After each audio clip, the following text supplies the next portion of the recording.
Bismillahirrahmanirrahim. Assalamualaikum warahmatullahi wabarakatuh. Hai sobat hebat dan pemirsa kanal YouTube MTS Surya Buana Malang. Berjumpa lagi dengan pembelajaran IPS bersama Bu Ida. Kali ini kita akan mempelajari materi kelas 7 dengan tema proses masuknya Islam ke Indonesia. Beberapa waktu yang lalu kita sudah mempelajari bagaimana proses masuknya ajaran Hindu-Buddha di Indonesia beserta kerajaan-kerajaan yang berdiri pada saat itu. Oleh sebab itu, supaya pembelajaran nanti bisa bermanfaat dan berkah bagi kita semua, mari kita awali dengan membaca doa terlebih dahulu. A'udzu billahi minasyaitonir rajim. Bismillahirrahmanirrahim. Raditu billahi robba wa bil islami dina wa bi muhammadin nabiyya wa rasula. Rabbi zidni ilma warzuqni fahma waj'alni min ibadika sholihin. Amin. Adapun tujuan pembelajaran yang akan kita pelajari kali ini adalah menjelaskan jalur masuk Islam di Indonesia, menyebutkan teori masuknya Islam di Indonesia, menjelaskan saluran penyebaran Islam di Indonesia, menjelaskan pengaruh persebaran Islam di Indonesia, dan menyebutkan beberapa peninggalan masa Islam di Indonesia. Pertama kali yang akan kita lihat adalah bagaimana jalur masuknya Islam ke Indonesia. Perhatikan peta di hadapan kalian anak-anak. Jadi ini salah satu peta penyebaran Islam di Indonesia yang banyak dilakukan oleh kaum pedagang terutama dari India, Persia maupun pedagang Gujarat.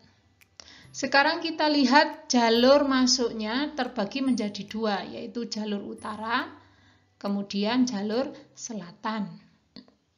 Jalur utara, penyebaran agama Islam dimulai dari daerah Arab, terutama Mekah dan Madinah, kemudian Damaskus, Irak, Persia, Gujarat, pantai barat India, kemudian Sri Lanka masuk ke Indonesia. Sedangkan jalur selatan itu lebih didominasi daerah Arab, tetap ya, dari Mekah, Madinah, kemudian daerah Yaman, Gujarat, Sri Lanka, dan Indonesia. Dari para pedagang inilah nilai-nilai ajaran Islam dikenalkan kepada masyarakat Indonesia. Selain para pedagang, penyebaran ajaran Islam di Indonesia bisa dilakukan oleh para mubaligh atau ulama yang kemudian terbentuklah daerah pemukiman-pemukiman di wilayah Indonesia, terutama daerah Sumatera, Jawa, Sulawesi maupun Maluku. Anak-anakku sekalian, kalau kita lihat adanya teori perkembangan Islam di Indonesia, itu ada 3 teori yang menyatakan. Yang pertama adalah teori Mekah. Teori ini dibawa oleh tokoh utamanya yaitu Buya Hamka dengan pengikutnya Anthony H. Jones, T.W. Arnold, dan Van Leur. Menurut Buya Hamka ini, Islam masuk ke Indonesia berasal dari tanah kelahirannya yaitu Arab atau Mesir pada abad ke-7, di mana mengatakan bahwa ajaran ini disebarkan karena ada kemiripan dengan mazhab yang dianut oleh kaum Arab Mesir di sana, yaitu mazhab Syafi'i, dengan menggunakan gelar juga yaitu Malik al-Saleh. Hal ini telah dipakai oleh raja-raja Samudra Pasai yang hanya ada di Mesir penggunaannya. Yang kedua adalah teori Persia. Teori Persia ini didukung oleh Husain Jayadiningrat dan Umar Amir Husin. Menurut beliau bahwa Islam masuk ke Indonesia dibawa oleh kaum Syiah yang berasal dari Persia atau Iran. karena mereka memiliki tradisi dan budaya yang sama. Misalkan apa? Adanya perayaan 10 Muharram dengan menggunakan upacara-upacara. Selain itu juga ada tradisi tabot yang ada di Pariaman, Sumatera Barat sana. Karena kedua ajaran ini merupakan ajaran yang menganut pada ajaran Sufi yang dianut oleh Syekh Siti Jenar, yaitu dari Iran Al-Halaj. Bahkan dulu pernah difilmkan ya, kalau Syekh Siti Jenar itu merupakan ajaran yang mungkin sedikit menyimpang dari ajaran Islam yang sebenarnya. Berikutnya adalah teori Gujarat. Teori Gujarat ini dibawa oleh Snok Horgrone. Ini merupakan tokoh asing yang mungkin mengembangkan ajaran Islam di Indonesia juga. Selain itu pengikutnya ada Moyukwitz, Bernard Fleckel, Piet Snepel, dan W.V. Stutterheim. Menurut Snok Horgrone, ajaran Islam di Indonesia dibawa oleh pedagang Gujarat dari India.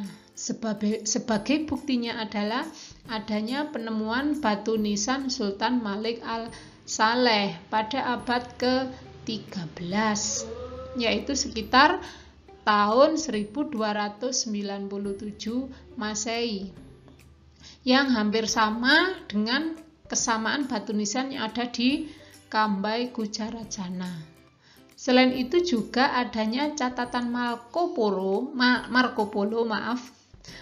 Polo ketika singgah di Sumatera pada tahun 1292 di Perlak sudah ada banyak yang memeluk ajaran Islam. Gitu ya. Berikutnya akan kita lihat bagaimana saluran masuknya Islam di Indonesia.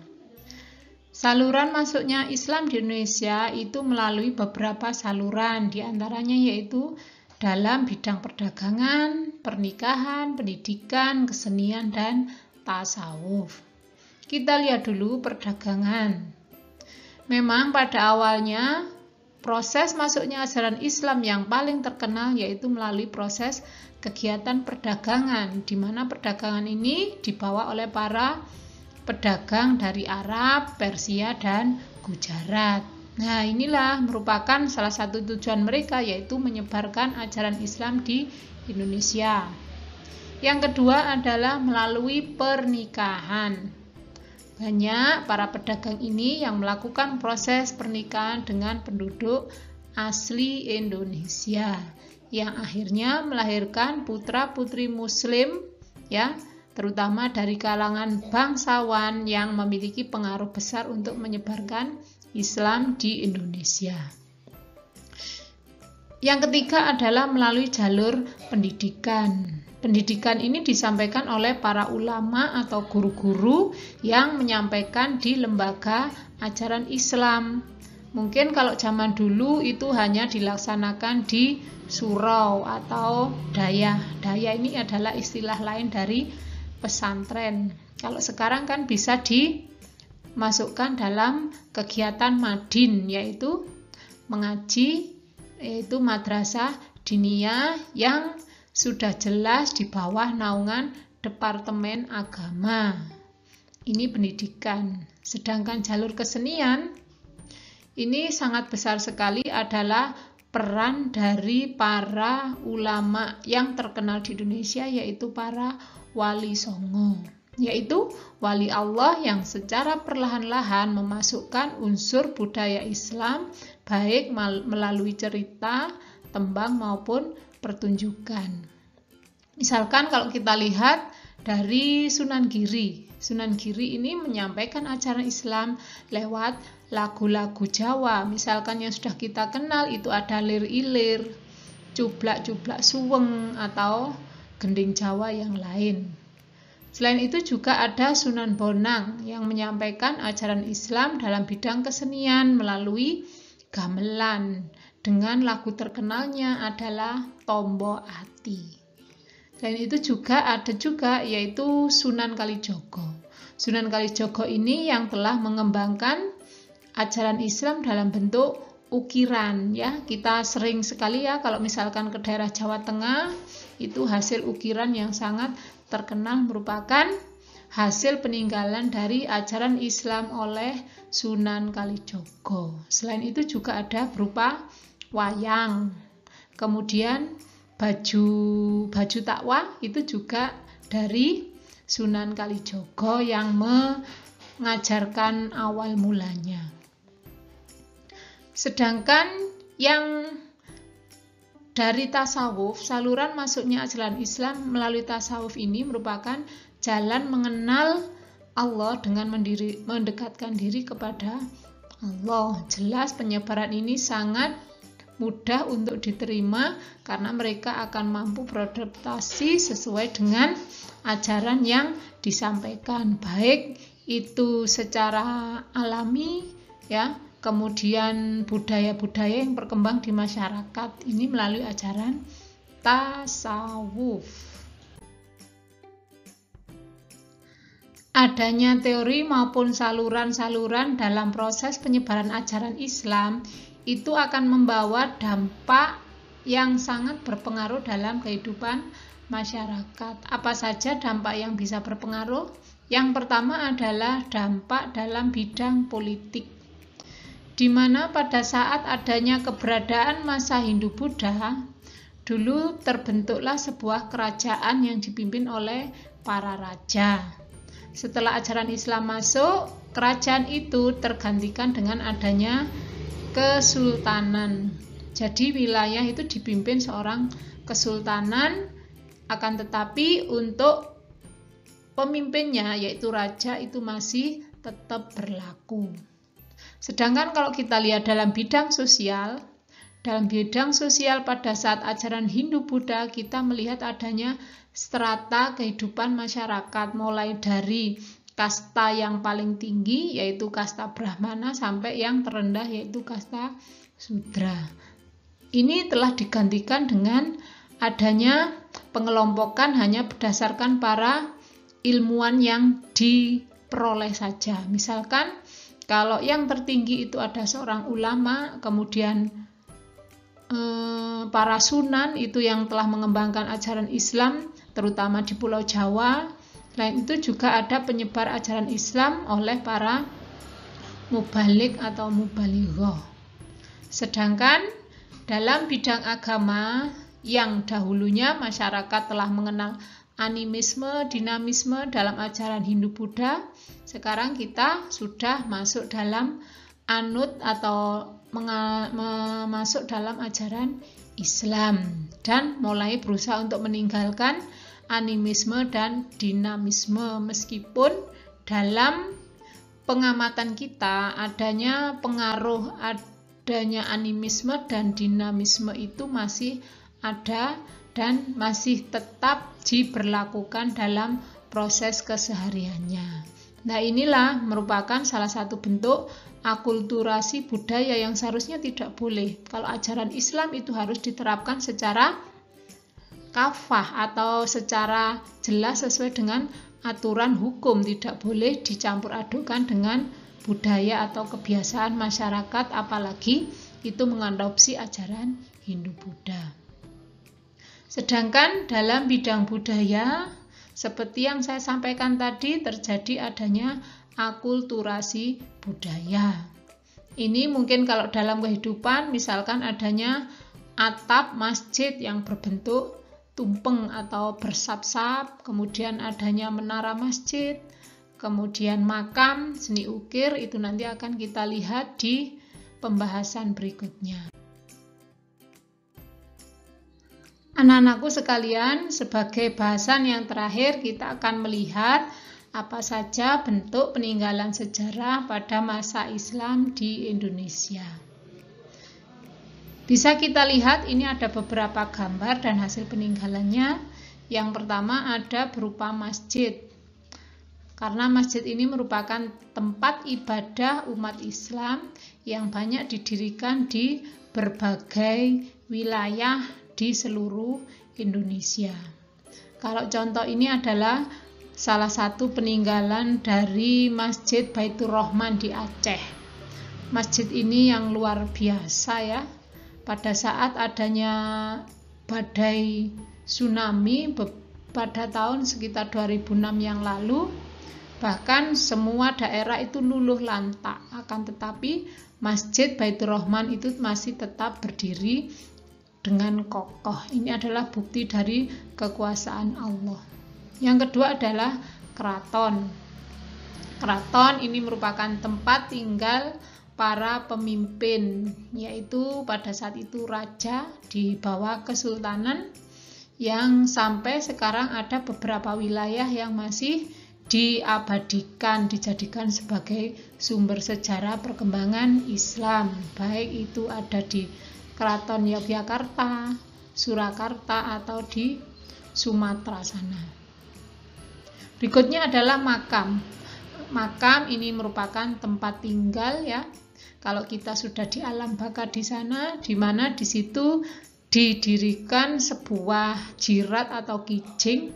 Ini merupakan bangunan dari batu yang berbentuk segi empat. Sedangkan kalau hanya batunya saja, kalau orang Jawa itu mengenal dengan maisan, itu namanya jiratnya.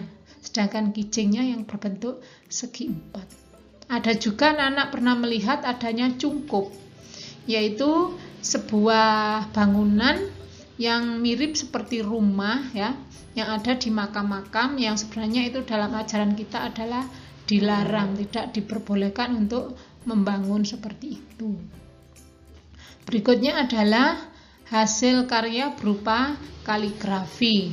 Ini seni menulis huruf hijaiyah atau tulisan-tulisan Arab yang dibentuk dalam berbagai macam seni, yang biasanya dituliskan dalam sebuah batu kalau zaman dulu, atau di lukisan-lukisan di tempat peribadatan. Itu sangat banyak sekali. Bahkan sekarang itu digunakan untuk hiasan-hiasan dinding di rumah-rumah ataupun di masjid.